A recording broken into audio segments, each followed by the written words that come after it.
hoping that these stories can reach in and inspire people. Noel, you're very welcome. Thank you for coming in. It's a pleasure and an honour to have you back on Testimonies with Terry to YouTube channel. I haven't been doing testimonies in a while, Right.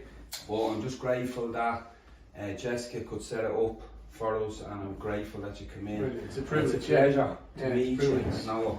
I've written a few questions down because I've never interviewed a panelist. Right. Before, so Oh, hello. yeah. Now, I'll start. Well, can you tell us about your early life, Noel? Where you grew up, your family, and where you went to school, Yeah. etc. Yeah. So like, I grew up just down the road from where we're filming, down in Dolphins Barn, along the lovely canal here in Dublin. Yeah. And grew up in a community called Dolphins Barn, like a well-known area for the wrong things, to be honest, in years gone by. Yeah. And grew up in a family of 14, 10 boys and 4 girls, so big family. I came second last on the food chain, you know, so I got all the great hand-me-downs, you know, like, and but good family to grow up in. We hadn't got a whole lot, but we had a mum and dad that was there. We had a dad that worked all of his life, 40 years. Dad was a great reader of books, and there were certain things he just instilled just by being who he was, as opposed to you must read books. Although he did tell me when I was younger, no, if you read a book, you can be anywhere in the world. You can read about China and be there. You don't have to leave these flats. And having said that, the flats was everything where I grew up. Like that was your life. That was your life. That was your community. That's where you learned to play football. Where I learned to swim was in that canal. If you don't jump in, you're getting thrown in. You're gonna learn how to swim. And a great place actually to grow up. Like, of great memories. Of loads of song. Like our community was full of song, and I'm sure there's many communities like it in other places. But like, it was like, you know, the girls would have tennis balls, and they'd be playing like these games against the wall, and they'd have a song for that, you know, and they'd play piggy, you know, or beds, they used to call it hopscotch, and they'd have songs for that, and then you'd tie all these ropes around the washing lines, and you'd have songs for that, you know, and then you had those great songs when you were going down to Butlins or something. You know, everywhere we go, people always ask us, you know, you'd sing all the way down, and on the way back you'd sing, do you ever throw your granny off the bus? You know, that one, give her a push, you know. So it was always song, and in the summertime, you'd go to Butlins, and then, like, in part of the summer, like, our mums and dads would go to Portmarnock, like a dinner and dance, and they'd get a bus, and then when they came back, they'd be coming up through the flats, you know, singing like Strangers in the Night or New York. It was always songs, and we even had this like Romany guy used to go around on a Sunday, and the flats are like they're in U shapes, like, so there's a block of flats, a bit here and then here, and there's 7 of them in the flats. So like, but this man would come around on Sunday afternoon, and he'd be singing opera up to the balconies, and the mothers be throwing down pennies, and, you know, back in them days, like, Getting a few quid for it. a few bob, you know, and he was a genius because he could sing opera while keeping all of us away from his money, you know. He'd be kicked because we'd be trying to pick up the money, and it was just that type of an environment. We hadn't got a whole lot. There was no amenities. There was not great job opportunities or education. What would that have been? 70s? 70s, yeah, coming into the 80s. Yeah. Like, there wouldn't have been great opportunities for jobs, or college wouldn't have been in their vocabulary. Finishing school would have been an achievement, really, you know. Doing your leaving cert would have been like you considered, like, you know, really, really making it. And so that was all going on. Petty crime would have been there, lads drinking cider or something, you know, underage type of thing like that. Nothing cynical, nothing really bad. Like, singing was rife, and then drugs came in. That was like 1979. 1979, like an infamous family that's well been documented. The story was they done a bank job in England. They were bank robbers, done a bank job in England. It's like, if you're an Irishman, you're going to rob a bank robber on the English, you know what I mean? And but the story is they got paid, instead of money, they got paid with heroin. Right. And so we came back to the community that they lived in, which was ours, and we got the first smash of it. So all those young guys, them young girls that was playing ball, young kids that were singing, that were now 13, 14, got swept into the whole heroin epidemic. So that's when, I suppose, kind of drugs started. Opens the door open to it. Yeah, yeah. It was like a river of evil, like that just came. Like kids that were playing. No one would have guessed what. No. Them families going to Butlins now were at war with each other because someone was selling gear and someone was ripping them off, and now there was fights, and now there was all this division. The music stopped. So right. The singing stopped. And it was now, you know, when you rush through that, like when you rush through it, which I would rush through it, you know, but then you talk about late 80s, it wasn't only the heroin epidemic, but we also had the HIV epidemic. Yeah. So now even the songs turned to these, like, you know, going to funeral songs.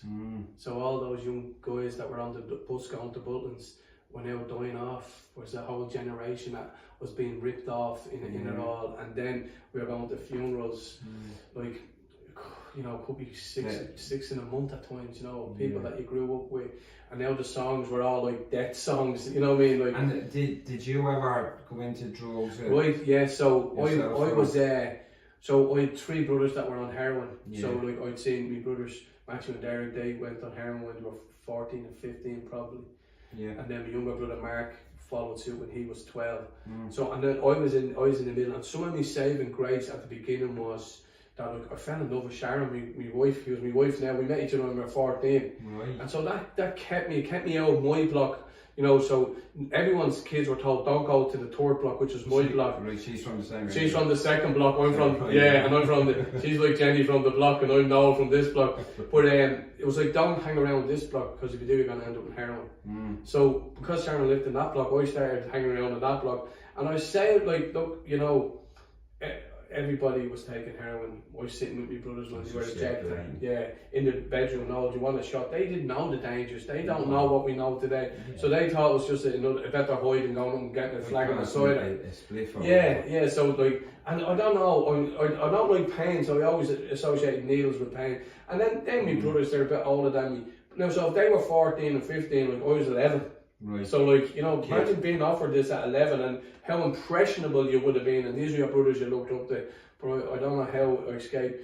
And then, so then, like, with me peers then, like some people my own age that like I hung out with, a couple of older lads that I looked up to as well, they ended up on gear. I'm with them in pram sheds, like little sheds, and they're banging up, no, do you want some? And I was happy with a joint, or I was happy to be on acid.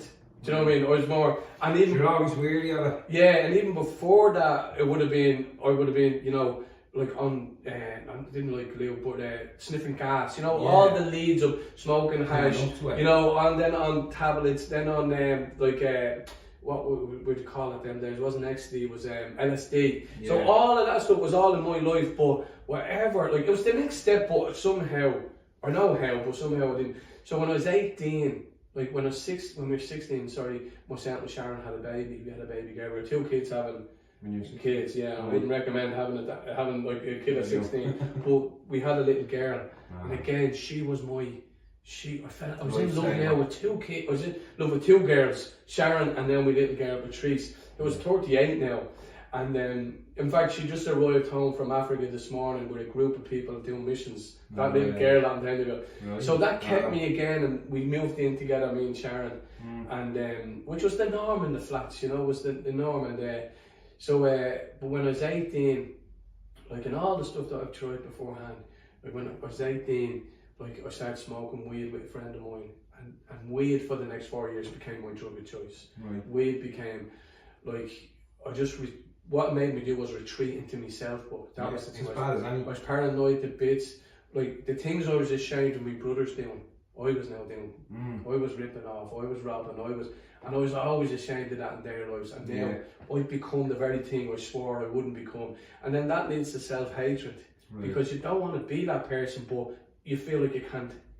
How are you going to get out of it? You know, you don't see a way. So I became probably the most selfish person that I could imagine I could have been, and it was all about me and what I wanted, and I was just in a room listening to music. That was that was from 18 to 22. So how did you become? How did Christianity? Yeah, which is the weirdest thing, you know. Like So I'm in this like sort of depressive mode of life. Like, I don't see any hope, don't see any future. Like, I couldn't stay. Like, I mean, when I smoked weed, if you like anyone else in any drug, there wasn't a part of the day I wasn't stoned. Yeah. Because it was me blur, because people were dying of AIDS. I knew my brothers had contracted AIDS because of their heroin use. I didn't want to face the fact that they're going to die like I've seen other friends die. So who would want to stay in their right mind in some ways, in that little bubble? Yeah. Like, you know, it was like every time you were anyway sober, you're like, oh man, I can't deal with this reality. So you just got high again. So that was my 4 years trying to block out life. But in the meantime, the little girl, like I promised, like I don't know who I promised, but I said that I want to tell my daughter every day that I love her, that her dad loves her. And I didn't do it. You know, I've no memory of doing it, put it that way. And enough, I know enough that I know I didn't do it. I wasn't a bad parent, I didn't beat them up or anything like that, but just into me. Addicted. Just into me. And then my friend who I used to smoke with, Mick used to smoke heroin, I'd be smoking weed. Like, he stopped taking heroin for a while, and me and him just hung out together. And Mick went missing somewhere, like, went up to Tallaght, which like is only up the road really, but back then it was like country. These lads are getting kidnapped by hillbillies or something like that, you know. But he came down, a girl had told him that Jesus was real, and then that Jesus died on the cross for him, and that he can give you a new life. And he experienced God, and he came back into the flat. So what is he going to do? He's going to come back telling those that were in darkness, you know, oh, there's a light. There's food out there that we don't know anything about, you know. And this is what he's telling yeah, so, but we thought he was mad. We used to go, look what drugs is after down to poor Michael Finley, do you know what I mean? And slagging him, and then another couple of guys became believers in Jesus in the flats. And then, like, it was sort of like getting a little bit of a fire going, like, and then I said to him, Mick, come up to the flat tonight, we have a few smoke, we learn, you can tell me all about Jesus type of thing. So he came up, I don't know the smoke, and he just told me the gospel, that Jesus was real. Yeah. And I was so full of shame, Terry, like I'd shame that I was carrying for my own life, you know what I mean? When I was younger, I was abused, that put a lot of shame. You start hating yourself anyway, and then thinking you done something wrong. And then like family-wise, like my brothers were the ones out there robbing people and robbing on the bridge and all this, you know, smashing windows and taking women's handbags. You carry that as a family member. Like, the community now was like, you couldn't get a job anywhere, you couldn't even give your address anywhere, you know, because you had this community shame. That's where all them drugs are, that's where they rob people, that's where all that stuff. So there was all of this weight on me that I didn't even know that I was carrying. And so Mick came to me and he says, no, God loves you. I was like, Mick, I don't even know whether there is a God. I didn't dismiss him, but I didn't know reality of God, no reality of the gospel. That was your first introduction. Yeah, and never, my parents weren't churchgoers, so we weren't people that went to mass and all that. Like, they didn't and we didn't, and so I was pretty ignorant, you know. Maybe what the teacher told me in school or something, that was my biggest exposure, which wasn't even the right way anyway. It was like, so anyway, Mick, I says, Mick, how could God love people like us? Yeah. I says, Mick, look what we're doing. Look at our lives, look at people dying, look what we brought into the city, look what we're passing on in the city. I said, how come God? He goes, no, listen. That's why. He says, listen to this. This is what the Bible says. John 3:16, for God so loved the world, whoever believes. I mean, hang on a minute, show me that. Because I was a whoever. Because I thought it was about background, whether you've done good things, you know, whether it was always basing it all on that. He says, no, whoever believes has eternal life and shall not perish. And he says, not only that, look at this other one he showed me, Jeremiah 29:11. Not only does God love you and want you to know him, but he has a plan for your life. So yeah, you were starting to curiosity kick in. 3 months now. 3 months he used to come up all the time, right? And I was starting to look forward to him coming up. Do you know what I mean? But other mates in the flat that, like, I wanted them to hear what Mick was saying, and he was like, I don't believe all that, but I seen hope in him. Yeah, I seen the light in his life. I'm like, Mick, I can't deny that your life is transformed. You were walking around here buying heroin a couple of months ago. Now you're full of life. And you can't deny that. You know, you can argue religion. It's attractive. Yeah, it is attractive. You can argue religion, but you can't argue a changed life. No. It's impossible because it's right in front of you. Yeah. And so he came up to the flat, and one night he says to us, he gave me a tape. I was mad into music. Gave me a tape. I was listening. Who was I listening to at that time? I was listening to Cat Stevens, like, you know, a little bit of mellow father and son stuff, all that, you know. And so he gave me a tape of a guy singing on an acoustic guitar, a Dublin lad. And he gave me 2 tickets to go to hear the man speak in the National Stadium, like an evangelist. So I didn't even know what that was. But anyway, I'm listening the Friday night. I go out to flight my get stuff right to smoke for the weekend, and so I have that store there, and so I'm listening to the tape. Sharon was sitting in the sitting room listening to the tape. Last song was called The Man of Sorrows. Last line of The Man of Sorrows was this, like a lamb they led him out, and not a word came from his mouth. Speaking about Jesus going to Calvary. Like a lamb they led him out, and not a word came from his mouth, and he cried out from the hill of Calvary. I hear these words, and I'm moved emotionally like that I've never experienced before, and I'm like, what was all that about? So I rewound it, like, heard it again, like a lamb they led him out, and not a word came from his mouth, and he cried out from the hill of Calvary. And I don't know, Terry, where I heard this in my head, on my ear, on my heart, but I heard God saying, I loved you this much. And with that came, like, if you could imagine, it was like my head got opened up, and love was being poured right into my existence of who I was as a person. And I couldn't stop crying. But it wasn't sad. It wasn't sad crying. It was like, God, it was like... Yeah, a different absolutely pure ecstasy of... There was the purity of this. And Sharon was looking at me going, what's wrong with him now? Do you know what I mean? He's over. And then, so that night, actually, Sharon went to bed. And I took out... I was after saying to her, I'm going to stop. And I convinced her to go to bed, and I rolled the joint. And when I rolled the joint, I threw the rest of the cannabis into the fire, and I put the joint in my mouth and lit it. I don't even know whether I took a pull on it. I threw it into the fire. That was it. And then I was like, I don't know where. I was like, I'm never doing this again. I don't know what had happened to me with that crying thing, right? But maybe I was trying to take a smoke just to come down, or I don't know. But conviction straight away. 34 years later, Terry, never again. Wow. 34 years just last month. So we went to the National Stadium of to hear this guy. 22nd of March 1989, a Tuesday evening, right? Yeah. Yeah. And 22nd of March 1989, Tuesday evening, we went to the National Stadium in Dublin, and we were walking down. We got there at about 7:30, all right? And I never forget it. I hadn't got butterflies around my stomach. I looked at seagulls like going around. I was like, what is this about? It was like, it goes into the stadium, right? There was 2,000 people there, and remember, we'd never been to church, never been to mass, never been to, well, we'd been to mass, but it was nothing that would really matter to us. And we goes in, and there's 2,000 people singing, right? And it was like, I remember thinking, like, like Star Trek, this was boldly going where no man had ever gone before, It was like, I'm going into an unknown zone. And I walks in, and there's 2 seats left up on the balcony, and we got directed, and we sat there. And this man came out, Reinhard Bonnke, a German evangelist. He comes out, right? Me, him? Yeah. So there was all this singing going on. Then he comes out. I don't know what to expect, but he starts talking, right? And he starts saying that all humans have a disease called sin. Right? Now, I knew I was a sinner. I don't know. I knew I got things wrong. Yeah. And he says, and this disease has symptoms. So he starts talking about the symptoms, right? So he pulls one out. Here's a symptom of sin: shame.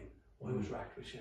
Yeah. I couldn't even look at myself in the mirror. Yeah. Right? And I'm like, and he started describing shame, and I'm like, I have that. And then he kept saying in his German accent, he'd talk about shame, then he'd go, but there's a remedy. I used to watch videos on it. There is a remedy, right? So then he talks about another symptom is guilt. And he said, and he talked about what guilt is. Oh yeah, I've that. Oh, I've loads of. There is a remedy. Then he talked about all the other stuff, right? But he kept saying, and again he was finished. I wanted to jump up and go, will you tell me the remedy? Because I have all of them things. And he goes, the remedy, he starts telling, is the blood of Jesus. That will cleanse you from all your sin, and all your guilt, and all your shame, and all your pain. And this was like, whatever the love thing was, this was a reality. Yeah, this was like a reality of, I have all of this, but he's saying that Jesus dying on the cross is enough for me to get rid of all of this. And he gave an altar call, what they call an altar, and he said, if you want this Jesus, if you want this life, you want this forgiveness, you want this healing, come to the front. I'd never seen an altar call before, but I said to Sharon, I'm going to Jesus. And Sharon says, I'm going with you. And we both went down. You know what's amazing, Terry? A couple of years ago, a good few years ago now, someone gave me a blown up photograph of that altar call. And in the midst there's me and Sharon. And her hands lifted up. And I remember he saying, like, he said this prayer, repeat it after me. And I remember adding my own words to it, like, Lord, will you take this broken life and give me what that man says? Yeah. I want that. Yeah. And so we said all that and right heart pray for everybody. And leaving the stadium that night, I said to Sharon, Sharon, we have to tell everybody about this. And she says, about what? So I didn't know scriptures, didn't know. Yeah. I says, I don't know what, but we have to tell them what happened to us. Yeah. And I knew that night, if I'd have died that night, and I would have gone before God, I knew, no one told me this, but I knew if God says, why should I let you into heaven? I would have been able to say, because I believe in your son Jesus that took my place. And that was the message. I went back to the flats, and did you feel like something had changed there? You know what I knew, Terry? I knew I was forgiven. I couldn't base that. I just knew that all my sins were forgiven. I was only 22, so I was really young. When I look back, I'm 56 now. When I look back, I'm like, I was so young, but I thank God. Thank God. I felt like 100 years of age at 22. Yeah. And all of a sudden, it's like my youth was given back to me.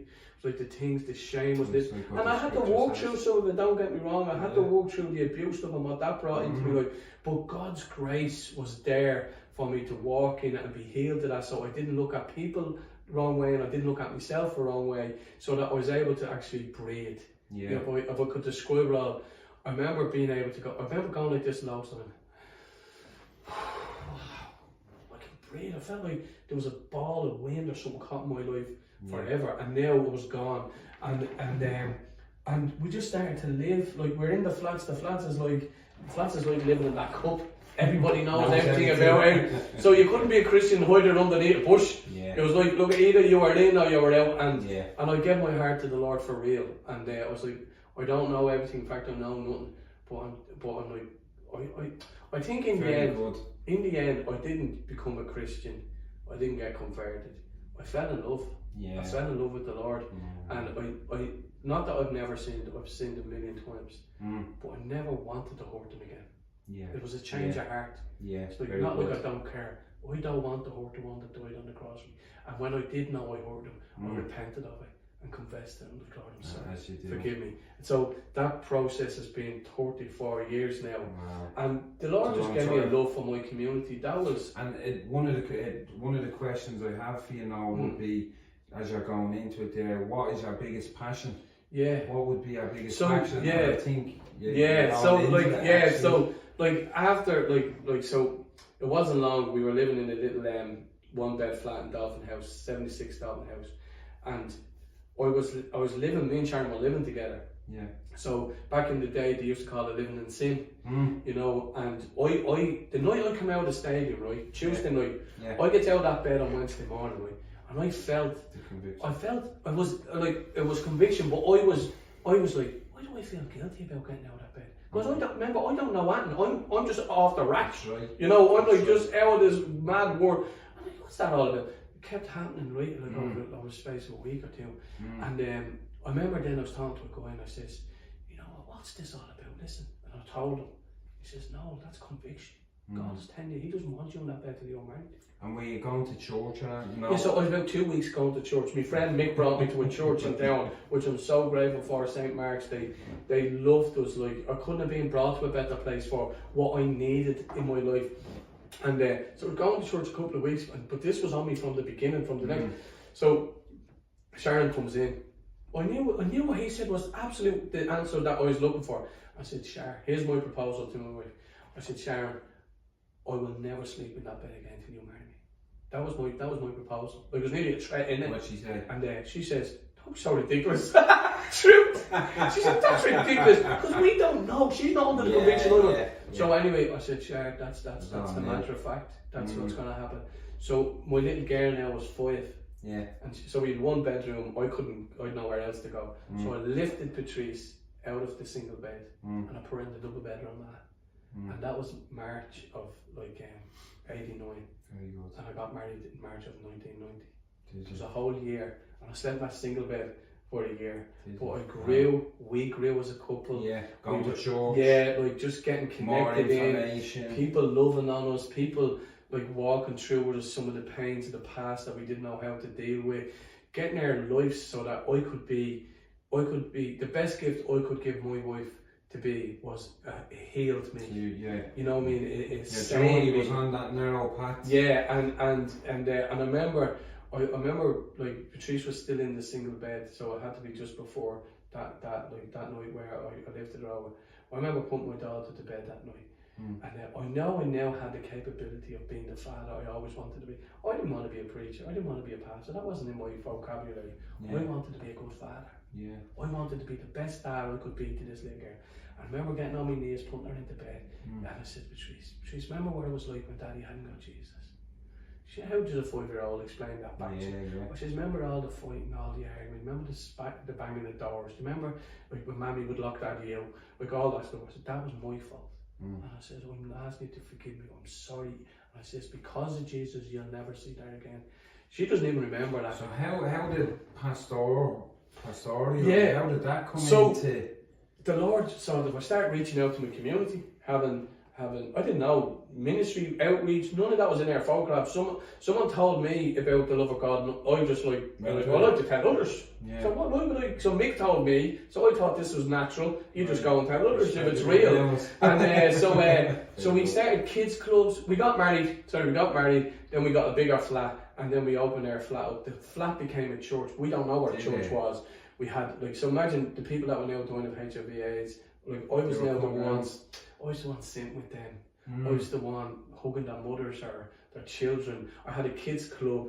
I had a youth club. So by then you knew I was in. More of the I was Bible in. Scripture and all. And I ended up going to Bible college because I knew God called me, and I said that if I was joining the army, I'd have to go for training before I'd be allowed in the field. So I just took that illustration of my own life, and there was a Bible college opening up in Dublin. And I left school when I was 13, so this wasn't going to be easy for me. I had a full-time job. I left it and just stepped out in faith, and for the next 5 years me and Sharon lived by faith, only what God provided. You were doing everything by faith, and then when I come home there, we were doing all these outreaching in the flats, like without even knowing us, we were just loving. There's a lot of hardship on the roads, like not hardship, I don't mean in that sense, but growing. Of growing and growing. I've seen it. It doesn't come easy, you know, and but it makes you who you are.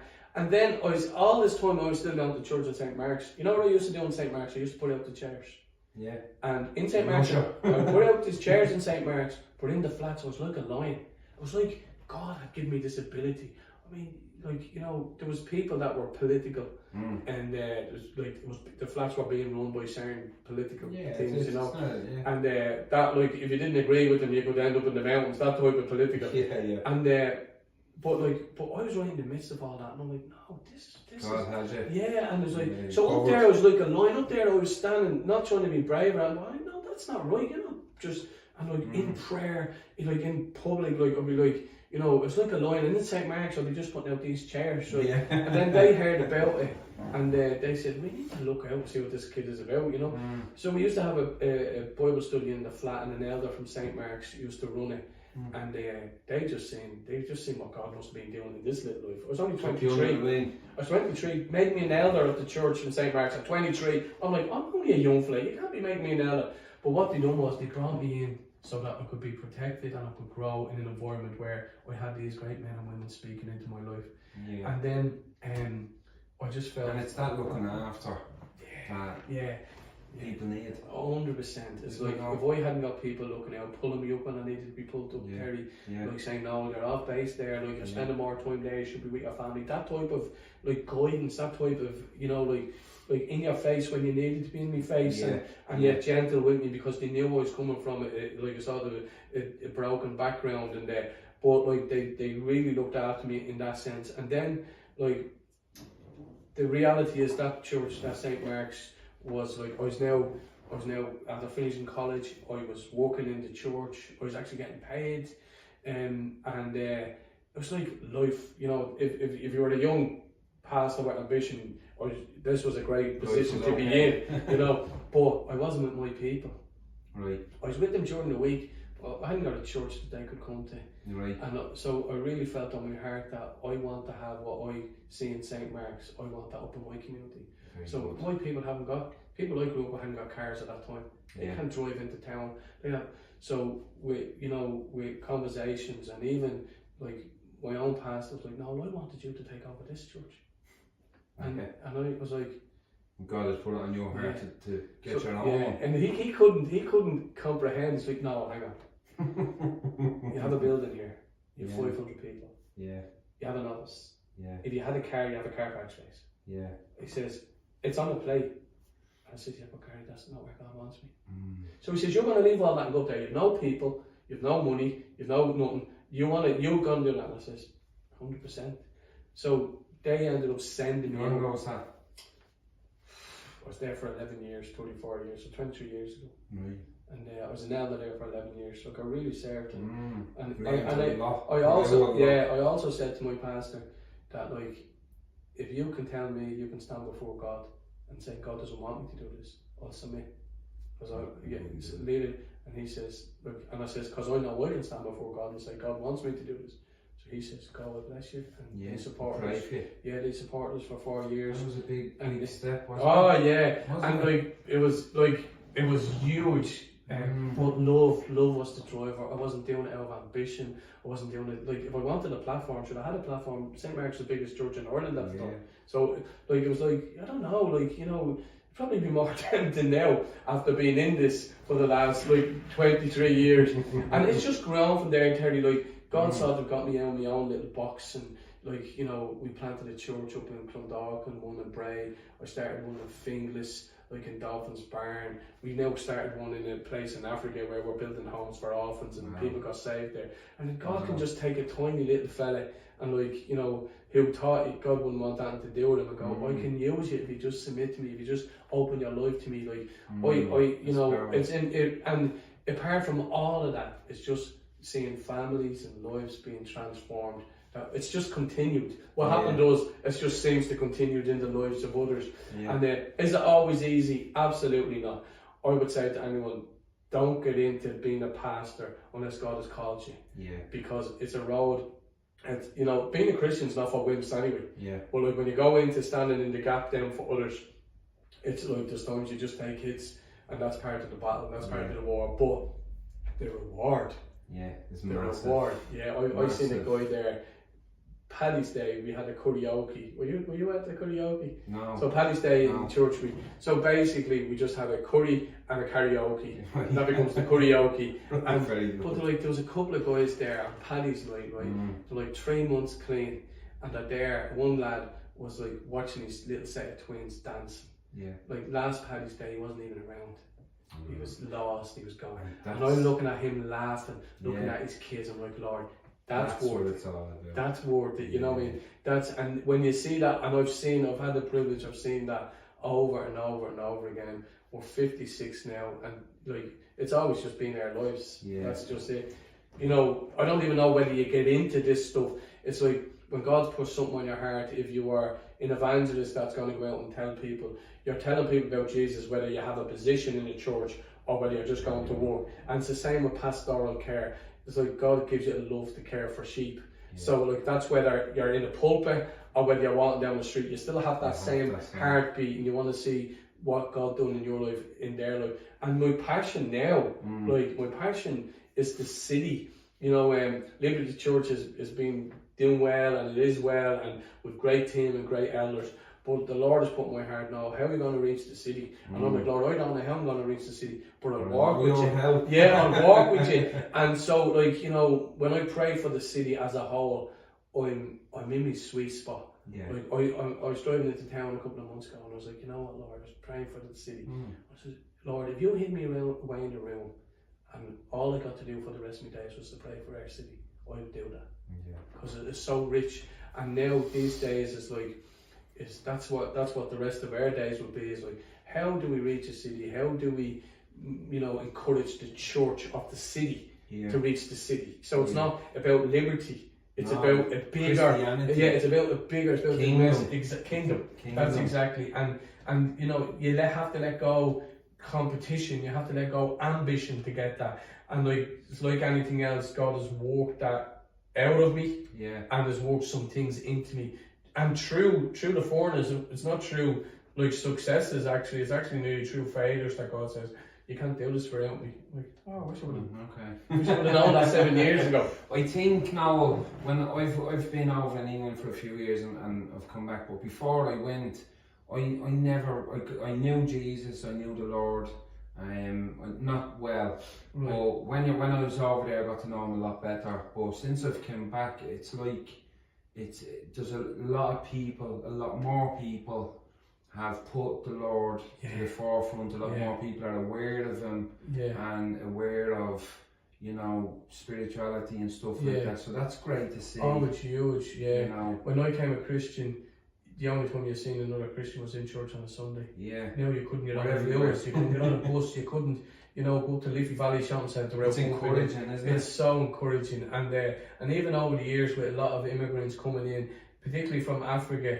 like they just brought, like, most of them are Christians. Gospel. So, like, you know, they came in, and it's not to give the rest of us in Dublin this encouragement that we're like, no, this is possible. This is possible. Looking forward, what does the future hold for Noel and Liberty Church? I think you've answered that. But yeah, like what it holds for the church is that Liberty will continue to grow, because we have a great sort of, our passion is to reach out, you know what I mean?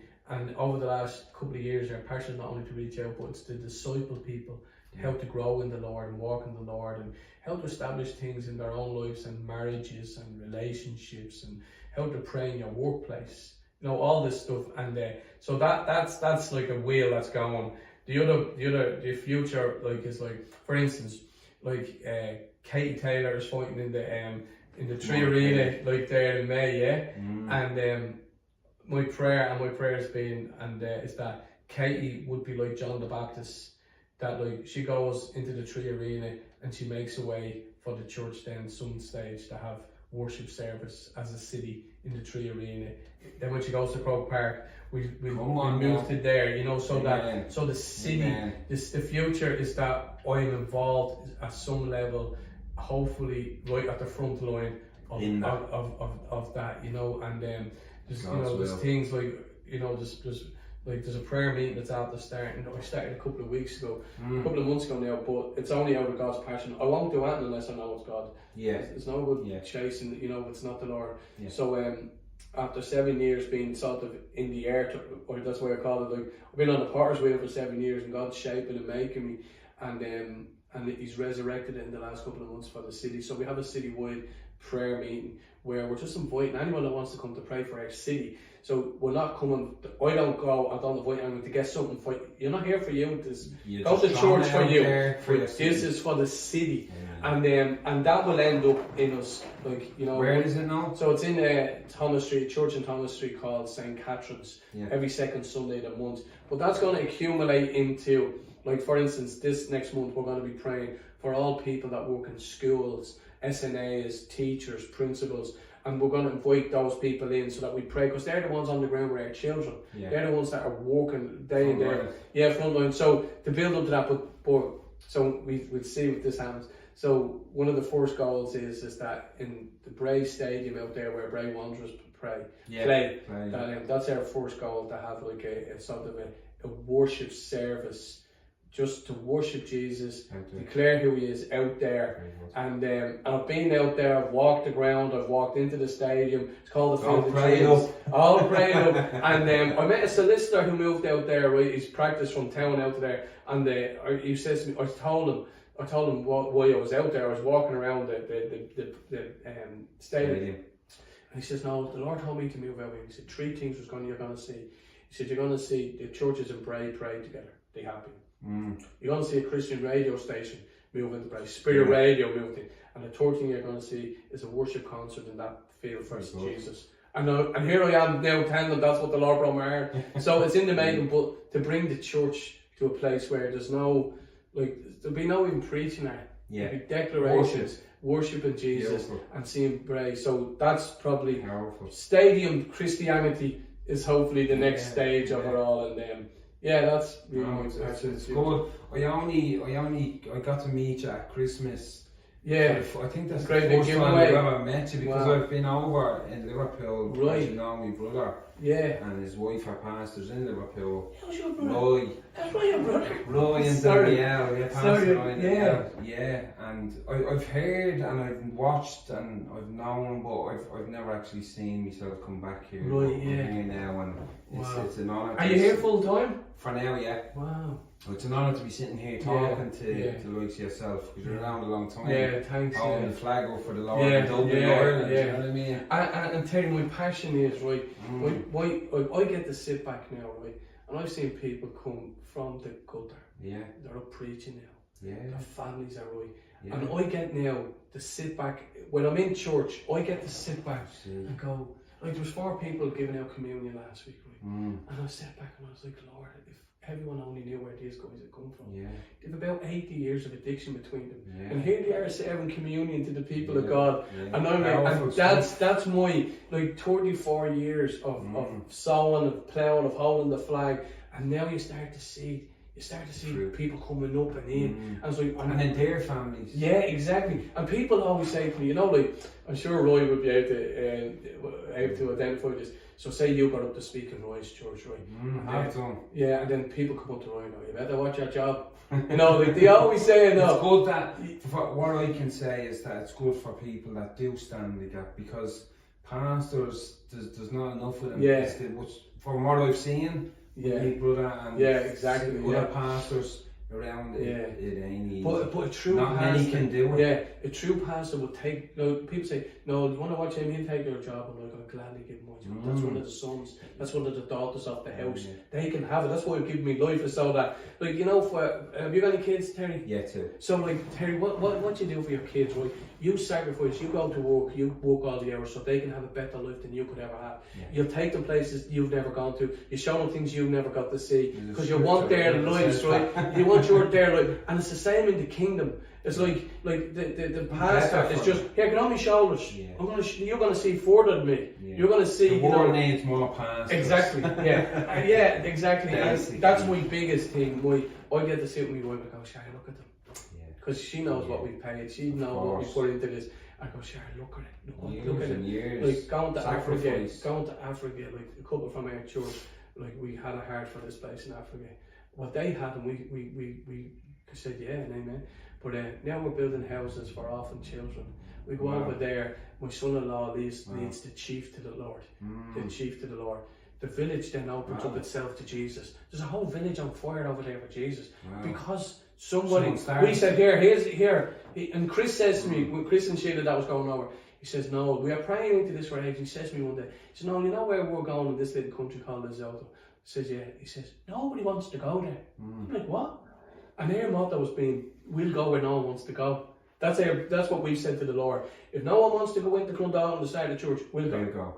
If no one wants to go to Dalton's Barn, we'll go. And when he says to me, "No, nobody wants to go there," like a champagne bottle open inside me, we go. And now we're over there. The chief knows the Lord. We have a church over there. My daughter's only back after bringing over 14 teachers from this country to serve there. Like, and one of them got saved yesterday on the way back from there. So you don't know what God can do with just a little life.